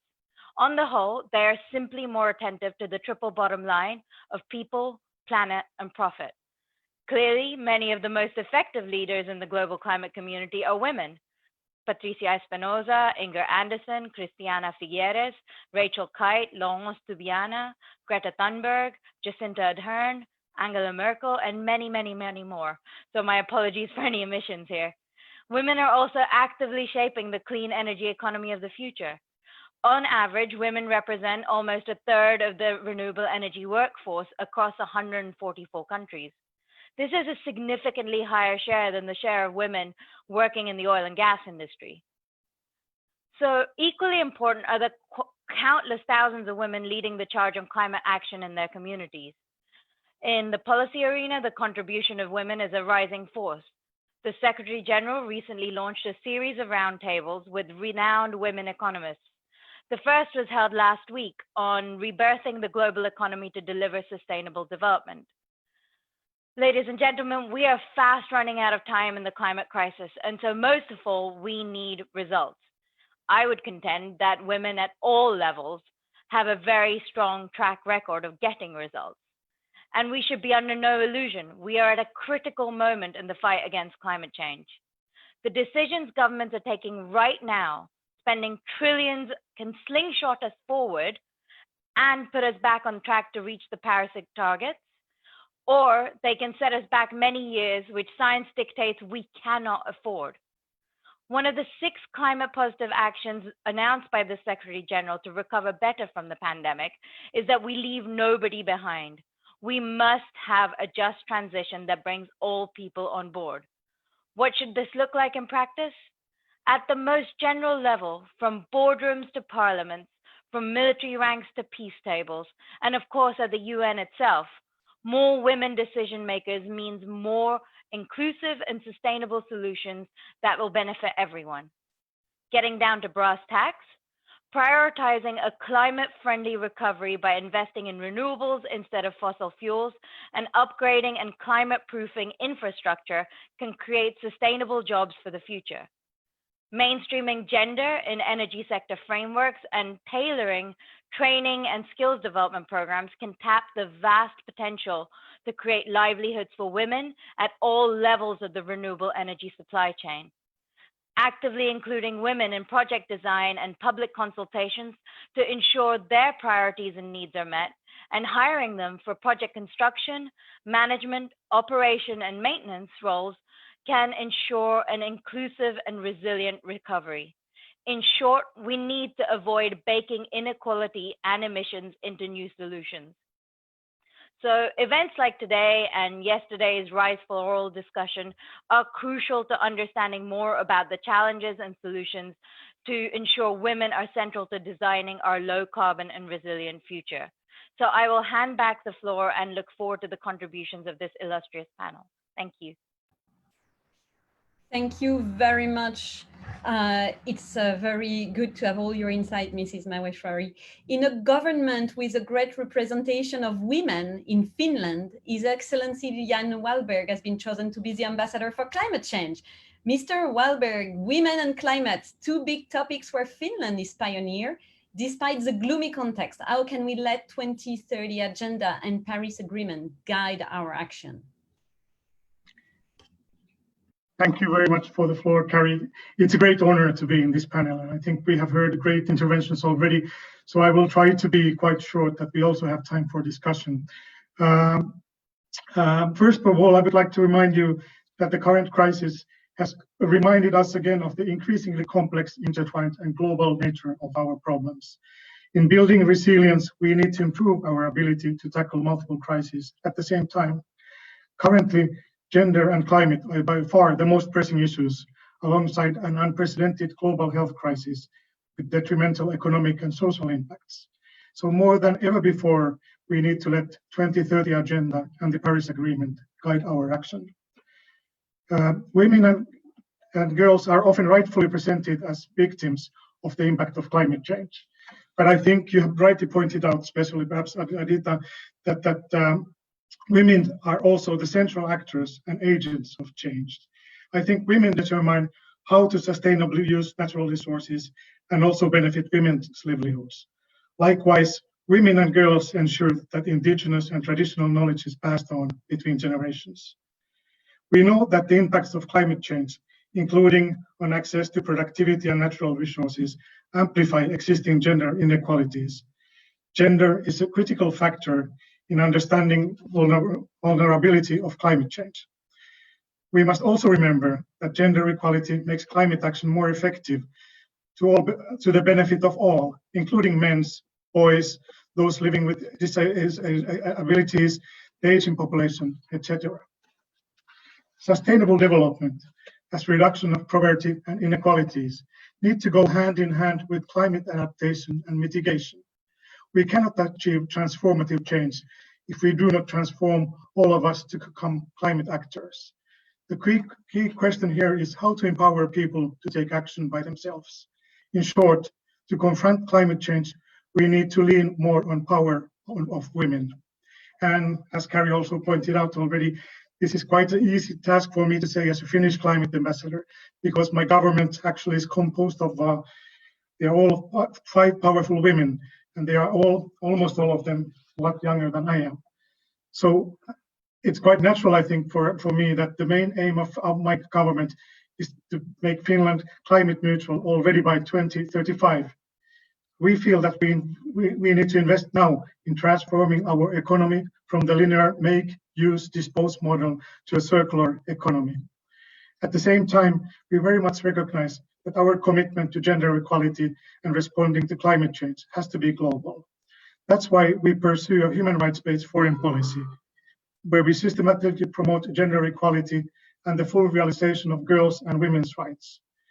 And similarly, Finland promotes climate action in all our foreign policy. For Finland, climate change is a human rights issue, expanding the dialogue beyond emissions and mitigation to incorporate the language of justice and humanity. We want to promote climate justice. This is why Finland is seeking to become a member of United Nations Human Rights Council from 2022 to 2024.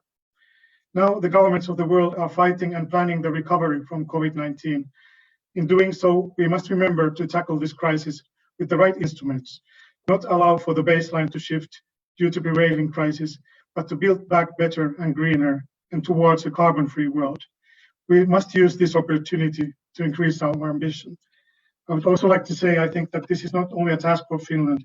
We do it as a part of the Nordic family with our common Nordic Build Back Better and Greener program.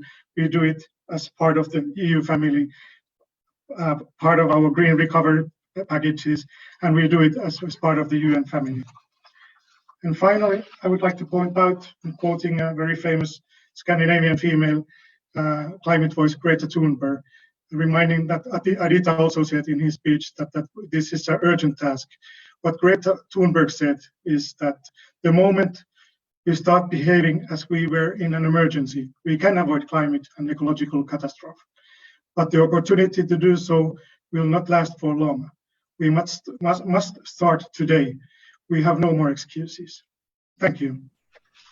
Very wise words to finish your speech, Mr. Wahlberg. Thank you so much. We're heading now a bit south from Finland to France.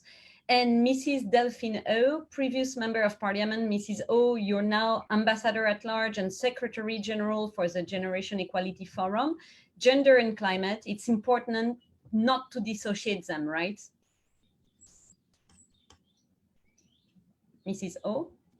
Bonjour à toutes et à tous, merci de me donner la parole et merci aux organisateurs de cet événement très important. En tant que secrétaire générale du Forum Génération Égalité, je me réjouis vraiment de l'intérêt grandissant, non seulement des associations, de la société civile, mais surtout des États et des organisations internationales pour ce sujet de l'interconnexion, de la lutte pour l'égalité entre les femmes et les hommes et la lutte contre le changement climatique. Alors, vous le savez, le Forum Génération Égalité, qui est à l'initiative d'ONU Femmes et qui est coprésidé par la France et le Mexique, devait avoir lieu la semaine dernière pour célébrer le 25e anniversaire de la conférence mondiale de Pékin de 1995. Malheureusement, en raison de la crise sanitaire de la Covid-19, le Forum Génération Égalité a été reporté à l'été prochain, en 2021. Toutefois, je tiens à vous assurer que le sujet femmes et climat sera tout à fait au centre de ce forum, puisque nous avons annoncé en janvier de cette année 6 thématiques prioritaires qui auront toute la lumière au Forum Génération Égalité. Ce sont 6 coalitions d'action avec des États, des ONG, des organisations internationales, des fondations qui permettront de mettre en œuvre des actions et des programmes précis et concrets pour les 5 prochaines années. Et parmi ces 6 coalitions d'action, une coalition est entièrement dédiée à femmes et climat, c'est la coalition Action féministe pour la justice climatique. Et je me réjouis d'ailleurs que de nombreux participants à ce panel aujourd'hui ont été annoncés comme les champions de cette coalition d'action. Je pense notamment au gouvernement du Costa Rica, à l'IUCN, à la Convention cadre des Nations Unies sur le changement climatique et aux ONG We Do et la Pan-African Climate Justice Alliance.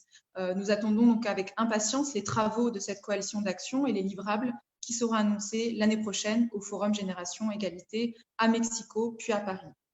Mais au-delà du Forum Génération Égalité, je voulais mentionner 2 initiatives qui ont été à l'initiative du gouvernement français l'année dernière pour à la fois atténuer l'impact de la transition environnementale sur les femmes, mais surtout pour promouvoir le rôle des femmes dans cette transition écologique et en faire des actrices clés.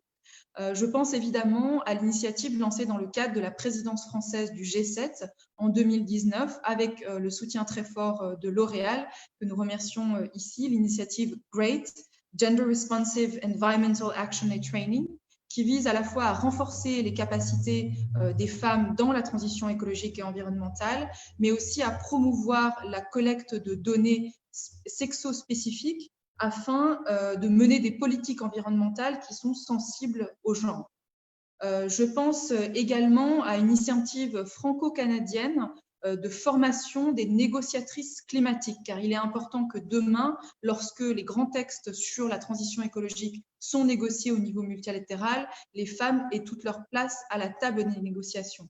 C'est pourquoi la France et le Canada ont organisé déjà 2 ateliers de formation des négociatrices francophones d'origine africaine, un premier qui a eu lieu à Dakar en 2018 et un deuxième qui a eu lieu à Kigali en 2019. Plusieurs dizaines de négociatrices africaines ont pu être formées, notamment dans le cadre des négociatrices du groupe Afrique en préparation de la COP24 et la COP25. Pour finir et pour tenir dans le temps qui m'est imparti, je voudrais, à l'image des autres intervenants, finir sur une réflexion plus personnelle. Évidemment, la crise sanitaire de la Covid-19 nous a amené à repenser un certain nombre de politiques publiques et il est très important du point de vue français que lorsque nous repensions le monde, nous le repensions sur des axes, sur l'aspect évidemment santé et l'aspect économique, mais aussi un monde qui soit en capacité de mieux préserver la planète et mieux lutter contre les inégalités entre les femmes et les hommes. Il est donc très important que les plans de relance économiques mis en œuvre par les divers États à travers le monde, non seulement mettent la préservation de la planète et la transition environnementale au centre de leurs préoccupations, mais aussi la lutte contre les inégalités entre les femmes et les hommes et les droits des femmes. Je vous remercie. Thank you very much, Mrs. Delphine O, for your remarks. And without any further ado, we'll turn to Mrs. Simin Kayoum, the UN Women's Acting Chief for Economic Empowerment and Policy Advisor on Sustainable Development. Mrs. Kayoum, I give you the floor. Thank you very, very much. UN Women heartily appreciates this invitation from the Permanent Mission of France and all partners organizing this very important event today. So to begin, today we are discussing two of the greatest sustainable development challenges of our time, climate change and gender inequality. So as the distinguished panelists have already mentioned, it is now well known that climate change amplifies existing gender inequalities and disproportionately affects women and girls in terms of agricultural production, food security, health, climate-induced natural disasters and migration, and many other aspects. Women and girls carry the largest share of unpaid care and domestic work, which only increases in a changing climate. Resource scarcity, drought, and floods make fuel, water, and food provisioning more difficult, and these are all typical responsibilities of women and girls in many contexts. Women's capacities to withstand and recover from climate-related disasters are also compromised. Mortality among women is significantly higher than that of men, and women's poverty increases in disaster-prone areas. At the same time, systematically addressing these gender gaps is one of the most effective mechanisms to build the climate resilience of households, communities, and nations. Key here are sex disaggregated data and gender statistics to inform and shape policies and programs. But UN Women's report, Turning Promises into Action, Gender Equality in the 2030 Agenda for Sustainable Development, analyzes the climate relevant sustainable development goals, SDG 13 on climate action, SDG 14 on life below water, and SDG 15 on life on land, and reveals that statistics on the gendered effects of climate change and environmental degradation are largely missing. And UN Women's and DESA's Progress on the Sustainable Development Goals, the Gender Snapshot 2019, highlights that only one gender-specific indicator is available for addressing the gender environment nexus. Rectifying these gaps is critical to better understand, respond to, and monitor women's needs and priorities and promote women's voice and agency in climate action. Women as economic and political actors can influence policies and institutions towards greater provision of public goods, such as sustainable energy, water and sanitation infrastructure, social protection and care services, all of which matter to women and girls and support disaster preparedness and climate resilience. Empowered women have played important roles in adopting climate-friendly, low-carbon technologies, producing and spreading knowledge about climate change, and urging governments and all of society to take action. For this, women need a place at climate decision-making tables at all levels. Let me now turn to how UN Women has been working with partners and stakeholders to support women and girls to take climate action. One example, a joint UN Women and UNEP program, Empowering Women to Secure Climate Resilient Societies in Asia and the Pacific, brings together all stakeholders to promote the participation of women and marginalized groups in climate decisions, deploying robust data to transform climate and disaster risk reduction policies and financing to be more gender responsive, and enabling enabling women to access and use renewable energy for resilient livelihoods. In fact, women-led initiatives and projects are increasingly visible in the new climate economy centered on sustainable energy. As one of my co-panelists has already mentioned, women represent over a third of full-time employees in renewable energy organizations, significantly higher than the 22% global average in the fossil fuel industry, although women workers still predominate in administrative rather than STEM jobs. Women's enterprises and cooperatives are installing and managing decentralized sustainable energy technologies, such as mini-grids that supply electricity for both domestic and productive uses in areas not served by national grids. Solar-powered irrigation pumps help ensure crop yields and food security for women farmers and their families.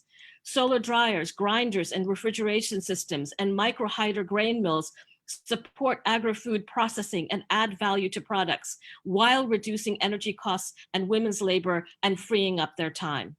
Thus, sustainable energy at scale has transformative potential, enabling universal energy access and reducing greenhouse gas emissions while increasing women's employment and empowerment.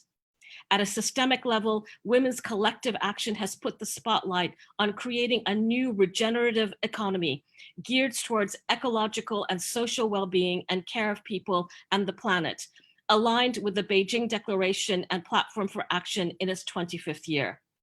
A feminist global Green New Deal envisions a just transition towards climate stabilization, investing in the care economy as a critical component of a sustainable green economy.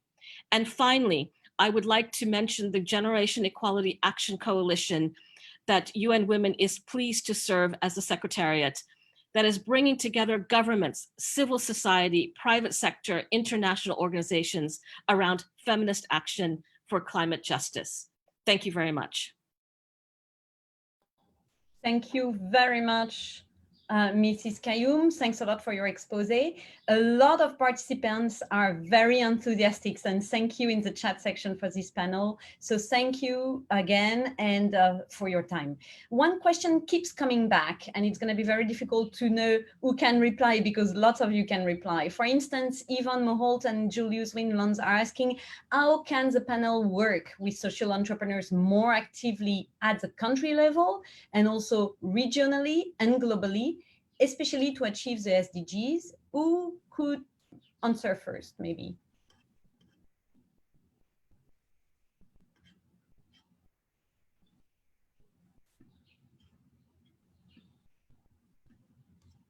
I think we can have, because I have a question for you, Mrs. Kayoum, so stay with me. I have a question for you just after that, but I would like to have somebody maybe from, I know Delphine O, you might still be on the line, and you can tell us a little bit more how concretely you would be able to work with entrepreneurs. Otherwise, Mrs. Kayoum, I have a question for you from Dolibel M. Fafi. Oh, sorry, Delphine O, I just saw you. Oui, pardon. Thank you very much. De répondre. Alors, je ne sais pas si je suis la plus désignée pour répondre à cette question dans le cadre du Forum Génération Égalité. En tout cas, la volonté de la France et d'ONU Femmes et du Mexique pour le Forum Génération Égalité, c'est justement de pouvoir travailler de manière très transversale avec différents types d'acteurs. Ce n'est en aucun cas un sommet uniquement intergouvernemental ou uniquement dédié aux organisations internationales.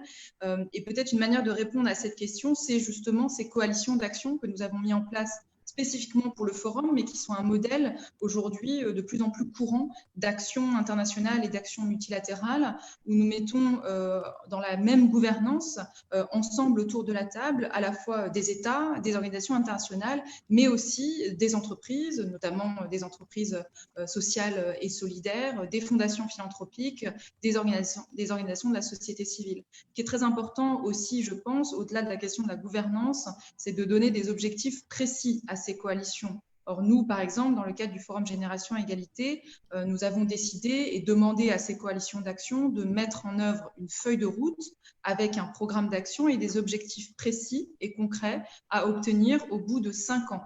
puisqu'il est possible de commencer à voir les premiers résultats d'une action au bout de 5 ans, et nous n'avons pas souhaité non plus donner un calendrier trop long, c'est-à-dire 10 ou 15 ans, pour ces programmes d'action concrets. Merci beaucoup. It's very useful, I think, to hear. If any other of you has a reply, I would say I'm sure the participants would be very happy to learn how they can concretely work with you more in the conversation chat box on the right. I have another question from Dolibel Mfafi, who is asking how the High Commissariat, but also the UN organizations could help in shaping a new image of women in certain African countries and in the Middle East. A lot is still to do in some countries like Qatar or Saudi Arabia. The social and solidarity economy concept should amplify women emancipation in culture, education, and help these countries to have an inclusive development. Mrs. Simin Kayoum, I thought that could be a good question for you. Would you be able to share your views on this, please? How concretely is it possible? It's so slow, to be totally honest. We've been talking about that for years, and you've been working on this topic on a day-to-day basis. How is it? What's your strategy? What's your secret to be able to make things change? Thank you very much for the question. I think that it is important to work on all fronts with a whole of society and whole of government approach and involving all stakeholders. As I mentioned in my intervention, in terms of a social and solidarity economy, the role and visibility of women's cooperatives and enterprises is extremely important. And this role and their contributions need to be highlighted. Women across the world are working in their own organizations and contributing to other organizations, but oftentimes this work is not recognized, and we need to recognize that. I also mentioned in my intervention, I think this is very important, that we continue to need to support women in education and training across sectors, but particularly in the STEM areas. And I know that this has been on the table for very many years, but we still have to be making efforts in this area. As I mentioned, we're very, very pleased to see the latest results from IRENA on the sectoral increase of women in renewable energy, but we still are missing those women engineers and scientists and other technical professionals to rise in this sector. We also need to support, and I cannot stress this enough, an integration of the care economy and the green economy, so that we properly value and compensate and redistribute women's unpaid care and domestic work and make it part of a sustainable future.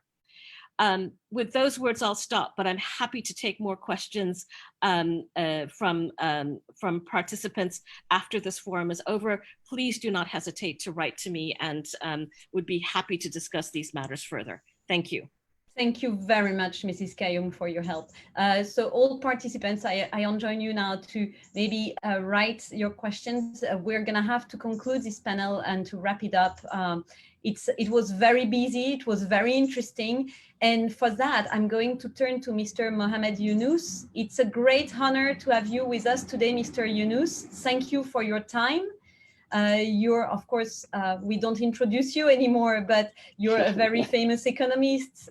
You're very famous for having funding as the first microcredit institutions, the Grameen Bank. The nickname was, your nickname is Banker of the Poor. And of course, you've received the Nobel Prize in 2006. Thank you very much, Mr. Yunus, to conclude this panel. Thank you. Thank you for inviting me and giving this chance. And thank you, Minister Itier, for High Commissioner Itier, for giving me this opportunity to meet everybody tonight. From Bangladesh side tonight, so today for you. I'm very happy to hear. I was listening to all the presentations and so on.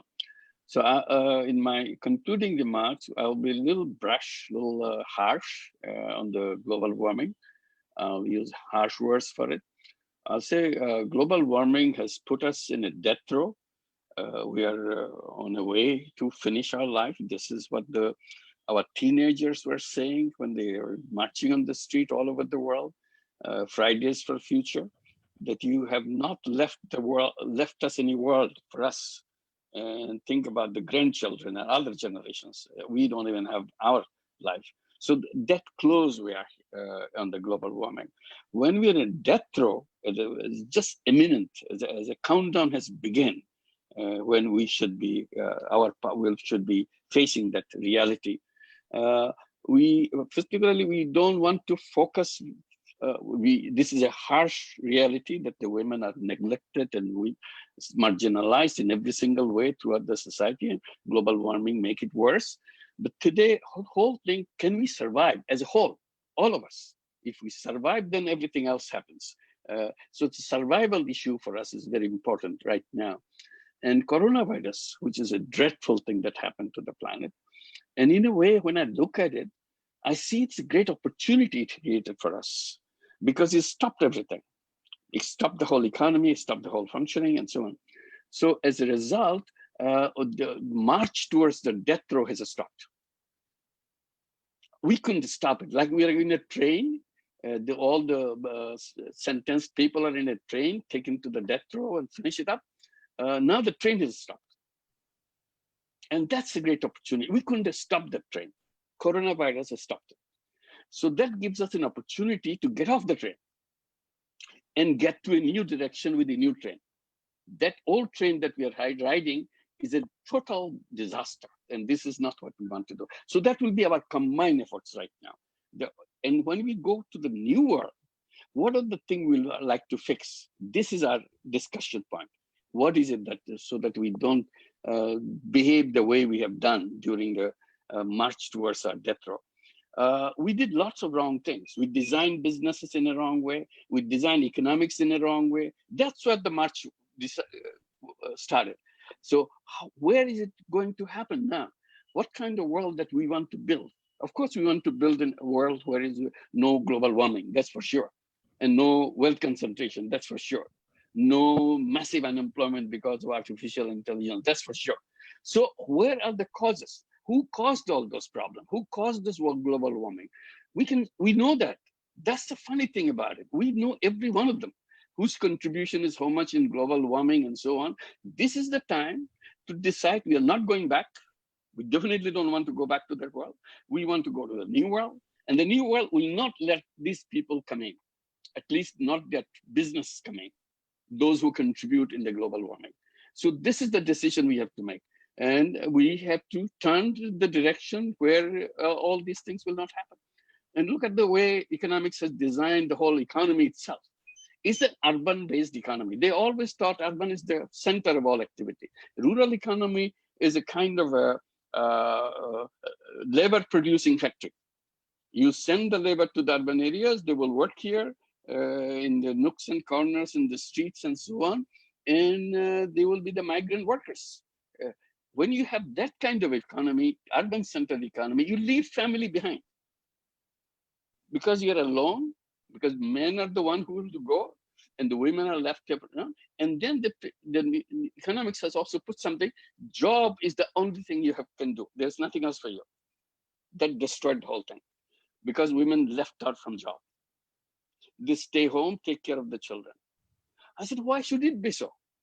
Why should be all job-oriented world? Why should it be urban-centered world? Why can't the rural economy or every economy can become self-sufficient economy by themselves? Why people have to move from rural economy to urban center and bring all the produce from the rural economy to the urban economy to be processed by the rural people who are in the urban area? It's a funny thing. Why don't they do it themselves right where they live? Why people have to migrate? I said, we have to build an economy where people can walk to their work wherever they are and have a decent livelihood for themselves. And that thing can be built. This is the economy with the technology, with the infrastructure today, with the electricity and the solar energy, or all the things that we can do. It could be done anywhere. It doesn't need big plants and so on, something like that. And all the communication technology, all the thing that we can do with the internet and everything. Rural area is as good as urban area. So why still we are doing that same thing?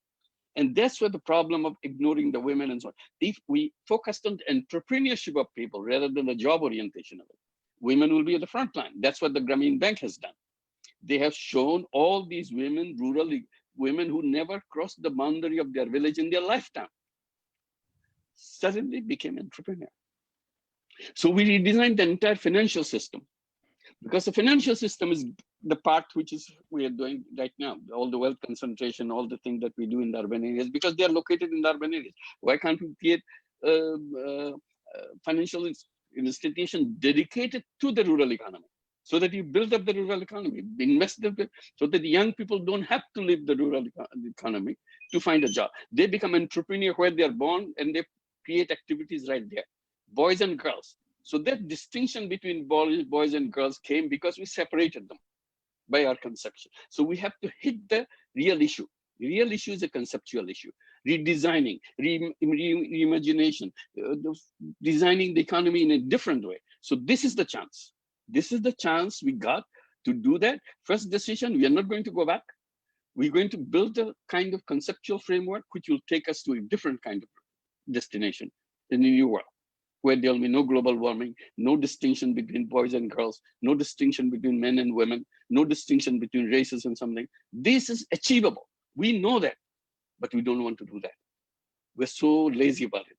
That's my grudge. So I want to share with it. Let's make this decision. We have to make an outrageous decision right now. This is the time for making outrageous decision, because this opportunity will not be repeated anymore. I hope it will not be repeated because of the coronavirus, but suddenly it created some opportunity for us. Let's take this opportunity. Let's not miss it. Thank you very much. Mr. Mohamed Yunus, I'm very happy we had a very enthusiastic conclusion from you. I really hope governments will hear you and have the courage to go for a reinvention of their words in the post-era of COVID-19. Thanks a lot for your enthusiasm, thanks a lot for your ideas, to have the faith to reinvent the broken sides of our society, have faith in nature for the future.